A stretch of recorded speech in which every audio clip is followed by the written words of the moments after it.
నమస్కారం ABK news కి స్వాగతం. హెడ్లైన్ చూద్దాం. హెచ్ఎండిఏ పరిధిలో కొత్త జోన్లు 6కు చేరిన జోన్ల సంఖ్య పాలనా సౌలభ్యం కోసం విస్తరణ. తెలంగాణలో కొత్త రేషన్ హెల్త్ కార్డులు ఉత్తమ్ నేతృత్వంలో కేబినెట్ సబ్ కమిటీ త్వరలోనే విధి విధానాలు.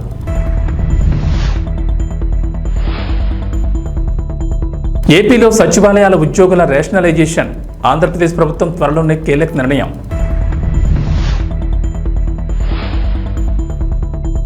ఏపీ ప్రజలకు మంత్రి నాదెండ్ల మనోహర్ గుడ్ న్యూస్. కొత్త రేషన్ కార్డులపై కీలక ప్రకటన. హైదరాబాద్ నగరం వేగంగా అభివృద్ధి చెందుతోంది. ప్రపంచ నగరాలతో పోటీ పడుతూ దూసుకెళ్తోంది. ఈ నేపథ్యంలో భవిష్యత్ అవసరాల దృష్ట్యా పరిపాలన దృష్ట్యా నగరాన్ని విస్తరించాలని సర్కార్ భావిస్తోంది. అందులో భాగంగా ప్రభుత్వం కీలక నిర్ణయం తీసుకుంది. హెచ్ఎండిఏలో కొత్త జోన్లు ఏర్పాటు చేశారు. గతంలో 4 జోన్లు ఉండగా ఇప్పుడు వాటి సంఖ్య 6కు చేరింది. ప్రస్తుతం 7 జిల్లాల పరిధిలో విస్తరించి ఉన్న హెచ్ఎండిఏలో జోన్లను 6కు పెంచారు. ఈ మేరకు ప్రభుత్వం అధికారిక ఉత్తర్వులు జారీ చేసింది. శంషాబాద్, గట్కేసర్ జోన్లను యథాతథంగా ఉంచి శంకర్పల్లి, మేడ్చల్ జోన్లను 2 జోన్లుగా విభజించనున్నారు. ప్రస్తుతం హెచ్ఎండిఏ ప్రాంతం 7,200 చదరపు కిలోమీటర్ల పరిధిలో విస్తరించుండగా త్వరలోనే ఆర్ఆర్ఆర్ మొత్తం హెచ్ఎండిఏ పరిధిలోకి తెచ్చేందుకు అధికారులు ప్రణాళిక సిద్ధం చేస్తున్నారు. హెచ్ఎండిఏలో గతంలో 4 జోన్లు ఉండగా నగరవాసులకు సేవలు అందించే విషయంలో ఇబ్బందులు తలెత్తేవి.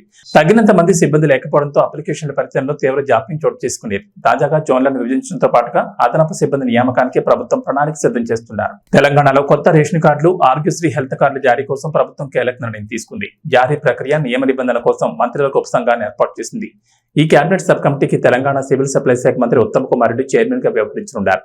రెవెన్యూ శాఖ మంత్రి పొంగులేటి శ్రీనివాసరెడ్డి, వైద్య ఆరోగ్య శాఖ మంత్రి దామోదర్ రాజనరసింహలను సబ్ కమిటీ సభ్యులుగా నియమించారు.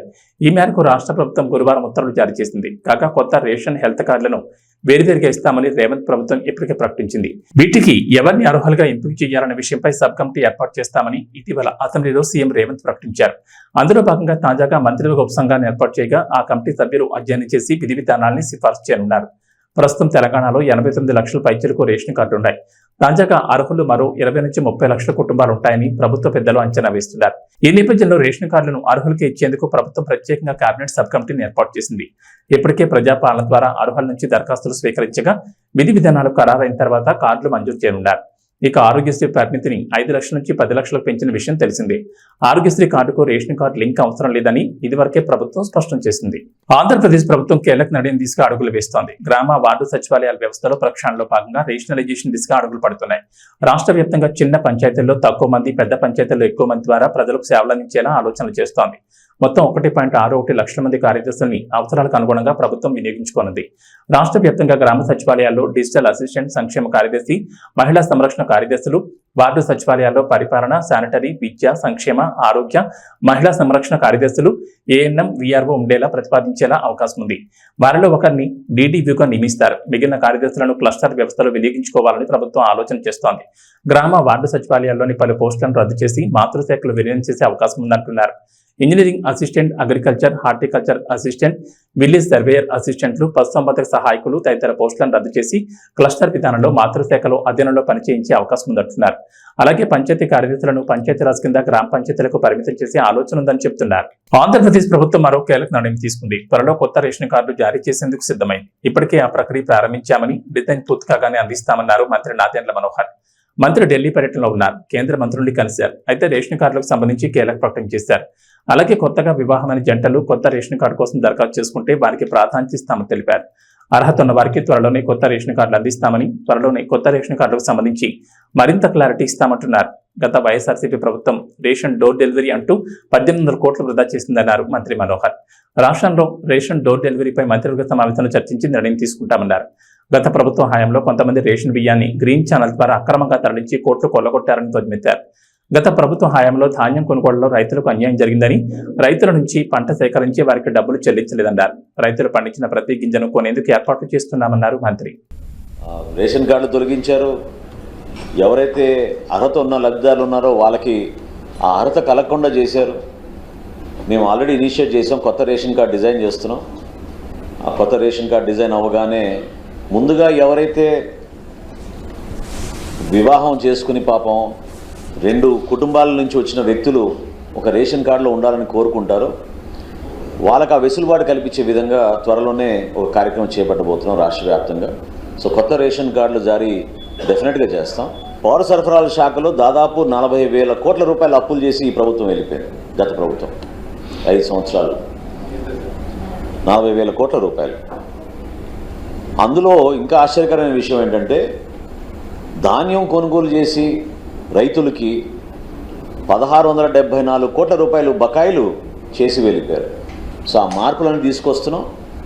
1,674 కోట్ల రూపాయల్లో ఇంత ఆర్థికమైన కష్టమైన పరిస్థితుల్లో కూడా 1,000 కోట్లు ఆల్రెడీ మేము వాళ్ళ ఖాతాల్లో జమ చేసాం మా ప్రభుత్వం వచ్చిన తర్వాత. ఇంకొక 674 కోట్ల రూపాయలు సోమవారం రాష్ట్ర వ్యాప్తంగా ఆ రైతాంగానికి అందే విధంగా రూపాయి కూడా బకాయి లేకుండా పౌర సరఫరాల శాఖ నుంచి ఆ కార్యక్రమం చేయబట్టబోతున్నాం.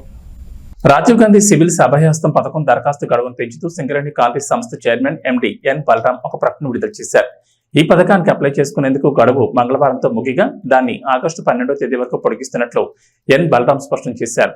సివిల్స్ రాసేవారు ప్రిలిమ్స్ పరీక్ష క్వాలిఫై అయితే వారికి ₹1,00,000 ఆర్థిక సహాయాన్ని సింగరేణి కాలేజ్ సంస్థ అందించనుంది. అయితే ఈ పథకం కేవలం తెలంగాణ రాష్ట్రానికి చెందిన అభ్యర్థులకు మాత్రమేనని స్పష్టం చేశారు. గత నెల 20వ తేదీన తెలంగాణ ముఖ్యమంత్రి యనమల రేవంత్ రెడ్డి, ఉప ముఖ్యమంత్రి బట్టి విక్రమార్క చేతుల మీదుగా ఈ రాజీవ్ గాంధీ సివిల్స్ అభయహస్తం పథకం ప్రారంభమైంది. ఈ సందర్భంగా సివిల్స్ పరీక్షకు హాజరయ్యే అభ్యర్థులు ఇప్పటికే ప్రిలిమ్స్ పరీక్షను క్లియర్ చేస్తే ఈ పథకం కింద దరఖాస్తు చేసుకోవాలని సూచించారు. ఈ క్రమంలోనే రాజీవ్ గాంధీ సివిల్స్ అభయహస్తం పథకం దరఖాస్తుకు చివరి తేదీ ఈ నెల 6వ తేదీ అని తెలిపారు. అయితే తాజాగా గడువు పూర్తి కావడంతో దాన్ని పొడిగించాలని సింగరేణి కాలేజ్ సంస్థకు విజ్ఞప్తులు వెలువెత్తాయి. ఇవన్నీ మీతో పంచుకుంటున్నా అంటే ఇవాళ ఈ ఎగ్జామ్స్ కి అంతా ప్రిపేర్ అవుతున్నదంతా మీ సహచరులు, మీ ఏజ్ గ్రూప్, లేకపోతే మీ బంధువులు, మీ ఫ్రెండ్స్, స్కూల్లో కాలేజీలను చదువుకున్నారు. ఈ ప్రభుత్వానికి మొదటి ప్రాధాన్యత నిరుద్యోగ సమస్యను పరిష్కరించడము. నిరుద్యోగ సమస్యను పరిష్కరించాలంటే ప్రభుత్వం మీద వాళ్ళకు విశ్వాసం, నమ్మకం ఉండాలి. ఎస్, ఈ ప్రభుత్వం పరీక్షలు సరైన సమయంలో నిర్వహిస్తుంది, సమర్థవంతంగా నిర్వహిస్తుంది, సమర్థులైన వాళ్ళను ఎంపిక చేస్తుంది, సామాజిక న్యాయాన్ని పాటిస్తుంది, SC, ST, OBC reservations and women reservations అన్నిటినీ పకడ్బందీగా అమలు చేస్తుంది. ఎవరు ఎలాంటి ఆలోచనలు కానీ అపనమ్మకాలతో ఉండాల్సిన అవసరం లేదు అనేది ఆ భావన రావడానికే ఈరోజు పబ్లిక్ సర్వీస్ కమిషన్లో సివిల్స్ మీరు ఎగ్జామ్స్ రాసిన వాళ్ళు ఎవరు కూడా ఎగ్జామ్స్ నిర్వహించిన సంస్థ మీద ఎవరు ఆరోపణలు చేయలే. ఎందుకంటే ఆ సంస్థ మీద మీకు నమ్మకం ఉంది కాబట్టి మీ కాన్సన్ట్రేషన్ అంతా, మీ ఫోకస్ అంతా మీ ప్రిపరేషన్ మీద ఉంది. కానీ దురదృష్టవశాత్తు తెలంగాణలో గత 10 సంవత్సరాలలో ప్రతిసారి విద్యార్థులు పరీక్షలకు ప్రిపేర్ అయ్యేదానికంటే నిర్వహిస్తున్న సమస్య మీద కొట్లాడడానికి, ప్రభుత్వం మీద ఆరోపణలు చేయడానికే చాలా సమయం వాళ్ళది అందులో పోతుంది. అందుకే నా సూచన, మనం నిర్వహణ చేసేటప్పుడు చాలా బాధ్యతాయుతంగా వ్యవహరించాలని మా మంత్రివర్గ సహచరులతో చర్చించి ఒక పకడ్బందీ ప్రణాళికతోని ఈరోజు తెలంగాణ రాష్ట్రంలో గ్రూప్ 1 కావచ్చు, లేకపోతే పారామెడికల్ కావచ్చు, పోలీస్ కావచ్చు, గ్రూప్ 2 కావచ్చు, గ్రూప్ 3 కావచ్చు, డిఎస్సి కావచ్చు, టెట్ కావచ్చు, ఏ పరీక్షలైనా ఖచ్చితంగా సరైన సమయంలో సరైన విధంగా సమర్థవంతంగా నిర్వహించాలని ఒక నిర్ణయం తీసుకుంది. దాంతో ఒక 30 లక్షల మంది నిరుద్యోగ యువకులు. తెలుగుదేశం పార్టీ కార్యకర్తలకు అధినేత చంద్రబాబు బంపర్ ఆఫర్ ప్రకటించారు. మంగళగిరిలోని తెలుగుదేశం పార్టీ కేంద్ర కార్యాలయంలో చంద్రబాబు అధ్యక్షతన పొలిట్ బ్యూరో సమావేశం జరిగింది. 3 గంటల పాటు జరిగిన ఈ సమావేశంలో కీలక నిర్ణయాలు తీసుకున్నారు. అయితే కార్యకర్తలకు సంబంధించి చంద్రబాబు కీలక నిర్ణయాన్ని ప్రకటించారు. తెలుగుదేశం పార్టీ సభ్యులకు ఇచ్చే ప్రమాద బీమాను 2 లక్షల నుంచి 5 లక్షలు పెంచుతూ పొలిట్ బ్యూరో నిర్ణయం తీసుకుంది. వాట్సాప్ ద్వారా సభ్యత్వం నమోదు చేసుకునే వెసులుబాటును కూడా కల్పిస్తున్నారు. ఓటీపీ ఎంటర్ చేసి ₹100 రుసుము చెల్లించి సభ్యత్వం తీసుకోవచ్చు. పార్టీ సభ్యత్వం తీసుకున్న వారికి వెంటనే వాట్సాప్ లోనే కార్డు అందజేస్తారు. ఆ తర్వాత ఒరిజినల్ సభ్యత్వ కార్డును బూతుల ద్వారా కార్యకర్తలకు అందజేస్తామన్నారు. పార్టీ సంక్షేమ విభాగం ద్వారా ఇప్పటి వరకు 120 కోట్ల మేర ప్రమాద బీమా అందించారు. సంక్షేమ విభాగం తరపున పార్టీ కుటుంబ సభ్యులైన 1,672 మంది విద్యార్థులకు వారి చదువుల నిమిత్తం సుమారు 2,35,00,000 ఆర్థిక సహాయం అందించింది. విదేశాల్లో చదవాలనుకున్న సుమారు 180 మందికి కూడా అవసరమైన సహాయ సహకారాలు అందించడం జరుగుతుంది. పార్టీ స్కిల్ డెవలప్మెంట్, ఎంపవర్మెంట్ విభాగం ద్వారా 2,437 మందికి వివిధ కంపెనీల్లో ఉద్యోగ ఉపాధి అవకాశాలు కల్పించింది.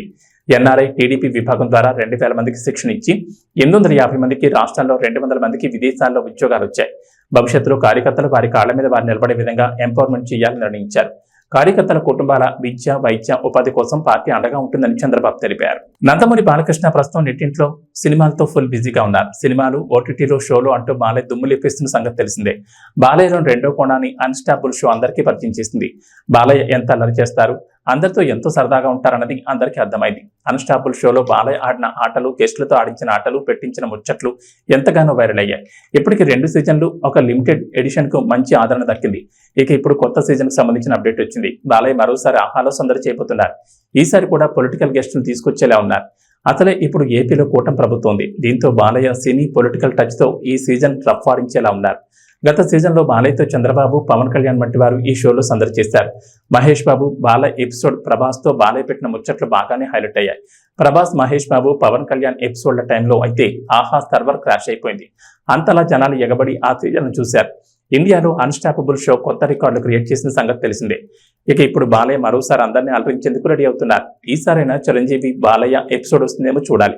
వీళ్ళిద్దరి ఎపిసోడ్ వస్తుందని అభిమానులు ఎంతగానో ఎదురు చూస్తూ వస్తున్నారు. కానీ ఇంతవరకు అది సాధ్యపడలేదు. ఆహా టీం తనను సంప్రదించలేదని, అడిగితే ఎపిసోడ్ చేస్తానని చిరంజీవి ఆ మధ్య ఒకసారి చెప్పుకొచ్చారు. మరి ఈ కొత్త సీజన్ ఎలా ఉంటుందో చూడాలి. అసలు ఈసారి భారీ బడ్జెట్ చిత్రాలు కూడా వస్తున్నాయి. ఈ మూవీ ప్రమోషన్స్ ను తన షోలో బాలయ్య ఎలా చేస్తారో చూడాలి. వెల్దుర్తి మండలంలోని రత్నపల్లి గ్రామంలోని ఎంపీపీ స్కూల్ విద్యా కమిటీ చైర్మన్ గా ఫయాజ్ బాషా గురువారం ఎన్నికయ్యారు. వైస్ చైర్మన్ గా యశోద ఎన్నిక కావడం జరిగింది. కోఆర్డినేటర్ గా నాగేష్, నరేంద్రని ఎన్నుకున్నారు. ఈ కార్యక్రమంలో పాఠశాల సిబ్బంది, గ్రామ నాయకులు కృష్ణారెడ్డి, ఆనంద్ యాదవ్ పాల్గొన్నారు.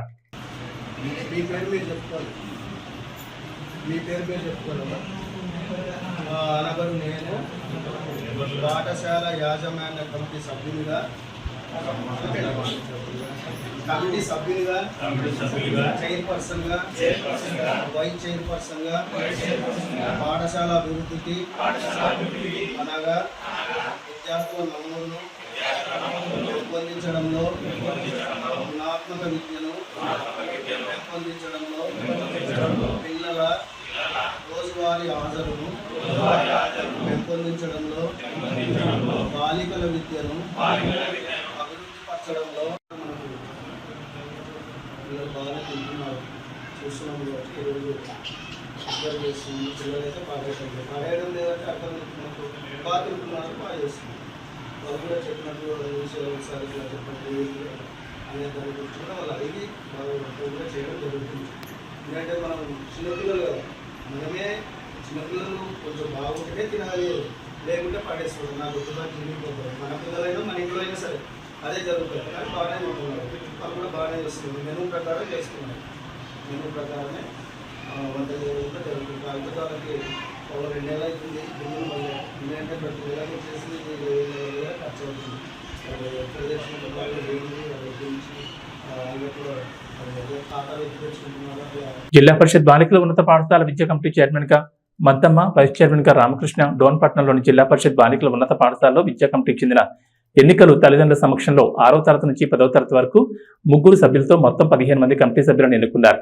వీరి ద్వారా కమిటీ చైర్మన్ గా ముద్దమ్మను, వైస్ చైర్మన్ గా రామకృష్ణను ఎన్నుకున్నారు. ఈ సందర్భంగా వారు మీడియా ద్వారా సభ్యులకు ధన్యవాదాలు తెలుపుతూ ప్రభుత్వం తరపున పాఠశాల అభివృద్ధి కోసం నిధులు మంజూరు చేస్తే పాఠశాల యొక్క అభివృద్ధి కోసం మా వంతుగా కృషి చేస్తామని తెలిపారు. గుడ్ మార్నింగ్ చెప్తూ ఈ రోజు యొక్క ముఖ్య ఉద్దేశం ఏమంటే, మనకు మీరు ఎందుకు వచ్చినారని మీరు అనుకుంటున్నారు. ఫస్ట్ క్వశ్చన్, మేమేం చేయాలి అనుకుంటున్నారు. రెండో క్వశ్చన్, మీరు ఏం లేదు, ప్రభుత్వం ఏం చేసిందంటే పేరెంట్స్ కమిటీ అంటే తల్లిదండ్రుల సమావేశం అని స్కూల్కు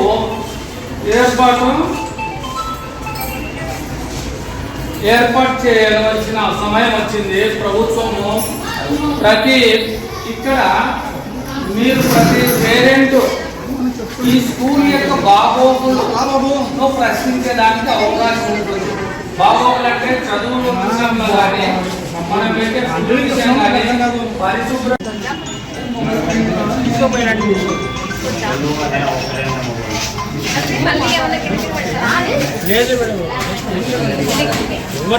చెప్పి పాఠశాల అభివృద్ధికి మీకు చేతనైనంత సహాయము చేయండి.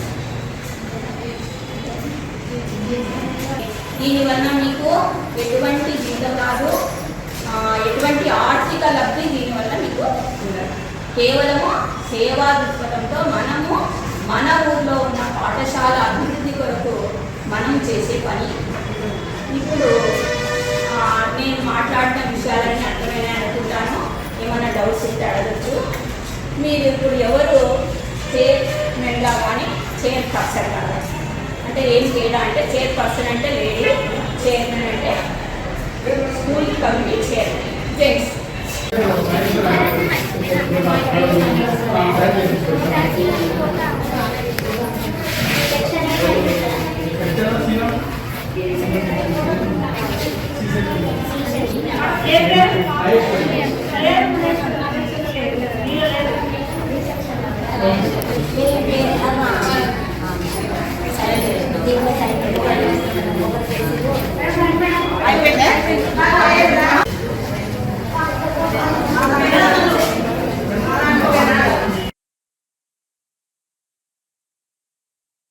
ఇళ్ళకు కూడా పోయే కార్యక్రమం ఉంది. ఏమంటే మనకి చిన్న స్కూల్కి మనం అన్నీ చేసి చూపించాలి. పెద్ద స్కూళ్ళు టీచర్లు సెలవు పెడితే ఒక బాధ, మళ్ళీ ఈ కార్యక్రమాలు చేయాలంటే పిల్లలు గౌరవం చేసుకుంటారు. అట్లాంటి చిన్న చిన్నవి పిల్లల్ని బడి పంపించడం, క్రమశిక్షణ, తర్వాత మనకు గర్ల్స్ స్కూల్ ఇప్పటి వరకే ఏం సమస్యలు లేవు. క్లాస్ టీచర్ ఎవరు? శిశుల టీచర్ బోర్డు మీద మేడం పేపర్ రాసి పంపించి బోర్డు మీద రాపించినారు కదా, మీరు రాసుకోలేదా? మీరు రాసుకోవడం తక్కువ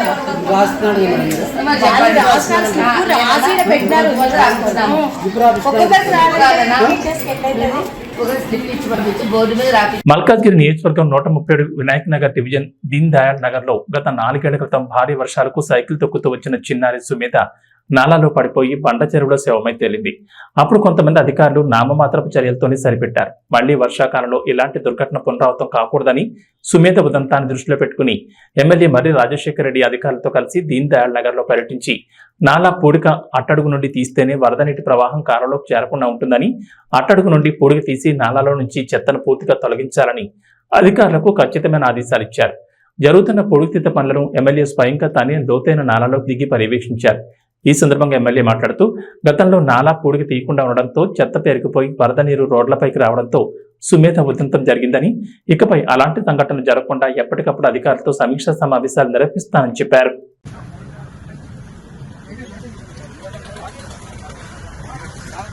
ఇది రెండుగా డివైడ్ అయింది. పైప్ కనిపించేట్టు అక్కడ పైప్ ఉండేనా? అది ఆడ పైప్ ఉండే మీకు కనబడుతుంది ఆడ, అంటే ఇప్పుడు కనబడుతున్న దగ్గర జంక్షన్ లో ఆ పైప్ పోయి ఇప్పుడు అక్కడికి వెళ్ళి నీళ్ళు అటాచ్ చేస్తున్నాయి. అది ఫ్లో వచ్చేస్తుంది అక్కడికి వెళ్ళి నీళ్లు. ఇప్పుడు ఈ మెష్ ఎడబెట్టిన దీనికి ఈడ ఆపిన ఆపేసి దీనికి రావచ్చా?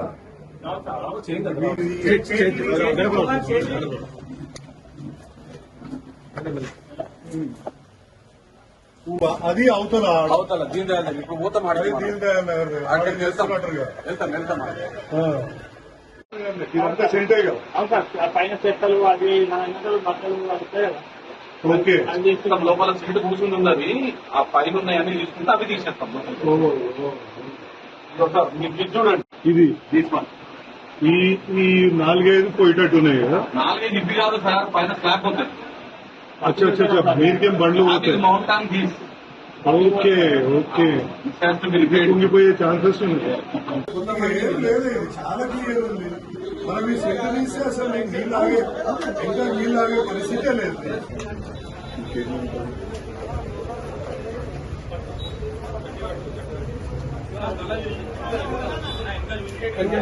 సక్కర్ కావాలి.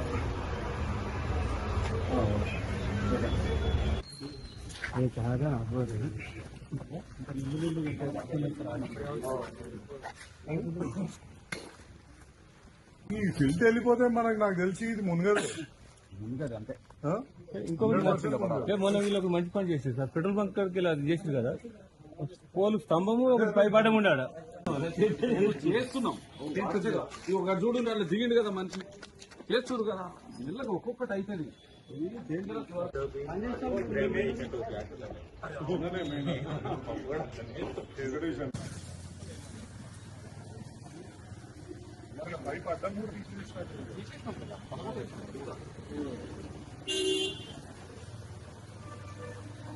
తెలంగాణలో మరికొన్ని రోజులు వర్షాలు దంచుకుంటున్నాయి. ఇప్పటికే గత 20 రోజులుగా రాష్ట్రంలోని పలు జిల్లాల్లో వర్షాలు కురుస్తుండగా ఇప్పట్లో వర్షాలు వీడియోలా కనిపించడం లేదు.